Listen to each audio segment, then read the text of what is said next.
Nandito na kami sa paborito namin, yung parking area na malapit sa Nijo Ichiba. Ayun yung Nijo Ichiba. Ito lang yung car park na pinaparadahan naman lagi.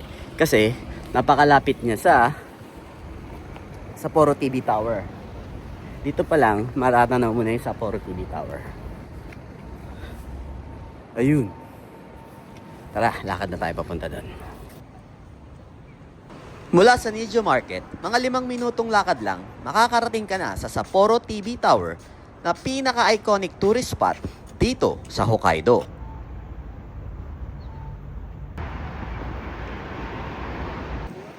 Nandito na tayo ngayon sa mismong Odori Park para mag-hanami or mag-sakura sightseeing. Pero ngayon, siguro yung sakura na nag-bloom dito, mga 70% pa lang. Hindi pa siya ganun ka 100% na nag-bloom. Pero napakaganda rin ng tsura, lalo na pagka ganito maganda yung panahon. Yung mga bulaklak na sa gitna, yung fountain nila, pagka ganito, ino-open na rin nila. Ayan, katulad niya. Marami ng activity nagaganap pagka ganitong nag-spring na dito sa Sapporo. Katulad nito, merong mga events na nangyayari rin dito pagka ganitong nag-open na o pagka nagsimula na mag-spring. Kapag panahon na ng tagsibol o spring dito sa Sapporo, marami nang lumalabas ng bahay para mamasyal. Dahil sa haba ng winter dito, excited ang mga tao na makakita ng mga cherry blossoms na talaga namang napakagandang pagmasdan. Tulad ng karamihan ng namamasyal dito, uupo lang sa isang parte ng parke habang pinagmamasdan ng mga magagandang tanawin sa kalayuan. Minsan, totoo talaga ang kasabihan na ang kaligayahan ng tao nakadepende sa pananaw mo. Andito na kami ngayon sa harap mismo ng Hokkaido University. Pero dito, pag pupunta ka bilang turista, hindi ka naman pwedeng magpasok ng kotse hanggang dun sa loob. So, ang ginawa namin, ang gagawin nyo kapag pupunta kayo dito ng may dala kayong sasakyan, magpa-park lang kayo sa mga parking area na available dito sa labas ng school. Meron dun sa banda doon. So, nakapasok na kami mismo sa Hokkaido University. Hindi lang namin alam kung maganda na yung pag-bloom ng sakura dito. Kasi sa labas, ang gaganda na ng sakura. Ayaw lang namin dito sa loob ng mismong Hokkaido University. Ayun na yung kahabaan. Doon yung maraming puno eh. Lakad tayo papunta doon. Ang Hokkaido University ay inaitatag noong 1876 bilang isang agricultural college at itinuturing na isa sa pinakamatandang universidad dito sa Japan.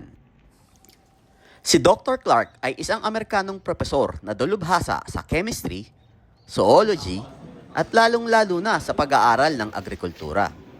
At dahil dito, inupahan siya ng gobyerno ng Japan upang pangunahan ang modernisasyon ng Sapporo, lalong-lalo na pagdating sa larangan ng agrikultura. At dito na nga tuluyang naitatag ang Hokkaido University. Sa loob ng museyong ito, matatagpuan ang ilan sa mga memorabilia ni Dr. Clark at ilang mga dinosaur species na dito sa Hokkaido mismo natagpuan. Tulad ng mga butong ito na itinuturing na isa sa pinakakumpletong dinosaur skeleton na halos 72 milyong taon na ang nakararaan. Marami pang ibang bagay kang makikita sa museyong ito na talaga namang magpapamangha sa'yo. Bukod sa marami kang matututuhan, dahil sa iba't ibang bagay na maaari mong makita dito, mapapahanga ka talaga sa ganda ng arkitektura na alam mong may malaking impluensya ang bansang Amerika. Kapag napagod ka naman sa pag-iikot sa loob ng museo, meron ditong isang maliit na coffee shop kung saan pwede kang magpahinga ng panandalian. Nakakahanga talaga. Ultimo lamesa dito gawa sa lumang troso katulad nito. Pakiramdam ko, para akong nasa loob ng Universidad ng Pilipinas. Dahil sa ganda at dami ng mga puno, mga huni ng ibon at mga taong nag-e-ehersisyo. Sa main road, na yung sa maraming puno, wala pa masyado. Meron kami nakita dito isa. Pero ito halos mga 90% pa lang nagbo-bloom. Hindi pa talaga siya yung 100%. Pagkatapos naming maglakad-lakad sa loob ng Hokkaido University, oras na para mananghalian. Kaya pumunta kami sa isa pang lugar na pinagmamalaki ng Sapporo.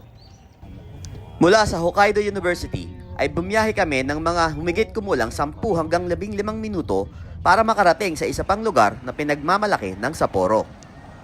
Ito tayo ngayon sa Kitano Gourmet o Kitano Kaizen Ichiba. Isa rin itong isang sikat na tourist spot dito sa area ng Sapporo na pinupuntahan ng maraming turista para makakita at makakain ng iba't ibang klase ng mga seafoods na ino-offer ng Hokkaido. Alam naman natin na dito sa buong Japan, ang Hokkaido ang number 1 pagdating sa seafoods. Kitano Gourmet.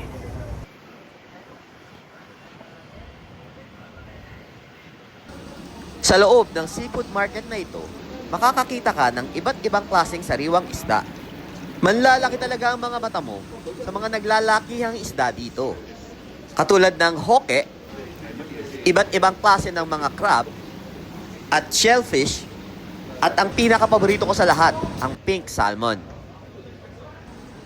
Sa ikalawang palapag ng seafood market na to, matatagpuan ang Kitano Gourmet Restaurant na nagsaserve ng mga masasarap na fresh seafood dishes na talaga namang dinarayo di lang ng mga turista, pati ng mga lokal dito. Isang patunay dyan ang Wall of Fame na to, na halos matakpan na ang buong dingding sa dami ng mga sikat na taong kumain dito. At dumating na nga ang aming appetizer na tuna sashimi, o akami sa salitang Nihongo. Ito yung kulay pulang karne ng tuna. May iba't ibang klase kasi ng tuna sashimi.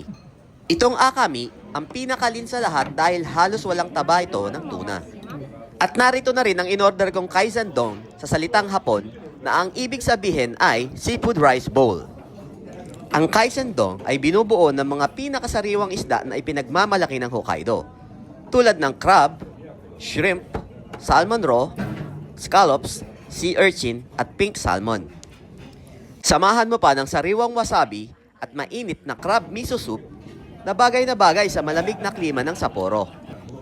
Ang presyo ng isang kaisandong ay nakadepende kung anong laman nito. Katulad nitong scallops na lasang butter pag nakain mo. Sea urchin na isa sa nagpapamahal sa presyo ng kaisandong. Sariwang hipon na halos walang lansa kapag dumapo sa bibig mo. Napakasarap talaga ng seafood bowl na to, na hindi nyo dapat palampasin pag napunta kayo ng Sapporo. At hindi ko rin palalampasin na sipsipin ang pinakapaborito kong parte ng hipon, ang ulo, na manamis-namis hanggang dulo. Ito nga palang in-order ko ay nagkakahalaga ng 3,280 yen o 1,290 pesos sa pera ng Pilipino. Sa presyong ito, sa palagay ko ay hindi ka talo. Dahil sa sarap at pagkasariwa nito, isama mo pa ang kakaibang eksperyensyang kaakibat sa papamasyal dito, pare, panalong panalo to. Kita mo naman, ultimo tinik, tinira ko. Dito ko natatapusin ang video na to dahil busog na ako. Thank you Lord. Bye!